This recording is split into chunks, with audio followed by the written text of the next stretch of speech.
One of the things is that we tend to report up, not on granular, we tend to report up and then drive decision making based on overall. What's our overall CSAT score? What's our overall net promoter score? What are the overall average handle times and how are we handling that? But if you don't break it down into these individual segments that you're talking about, and not every segment of customer is equal to every other segment as well in terms of impact on the business.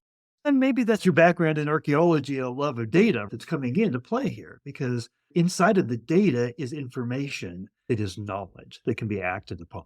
So what you're articulating here is just a much more deep dive and visibility into the leading indicators that should drive the business. And I think that's a big takeaway for everybody here. But what this also focuses on is that there needs to be this balance of self-service and live agents. What is your perspective on, are we going to need live agents in the future? The realities you're always going to need. There are quite a few places where I've had some personal experience in our own company where we experiment with technology and even AI in some places. And the reality is you always need a person to help validate, to guide, to engage, to coach. Even with the world's best large language model, there's so much more value in lived experience and how someone can engage and drive one of these things. So I don't see it going away. I do think it's highly impactful because what we're doing is we are removing kind of low complexity elements out of our universe with tools like this, where what's left for us is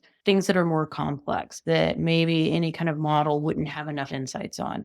The other thing is that you're also leveraging AI and technology to help you simplify the complex as you're working directly with a customer. So you can leverage it in a handful of different ways. But the reality is there's always this importance of needing someone to be there to engage because we're humans and we like engaging with other humans, but also to man the technology. And so as you evolve and your universe evolves as a contact center, the reality is across all of our digital self-service channels, whether that's in-app, a community, email campaigns, bots, there are people across our teams whose jobs are now to manage and massage and manipulate and help these tools be really effective, which means you're watching data real time, you're correcting real time. And those are new skill sets for your staff and your team members. And the other thing to keep in mind is while maybe overall volume and cost can go down, your average spend may go up when you think about per agent, because the reality is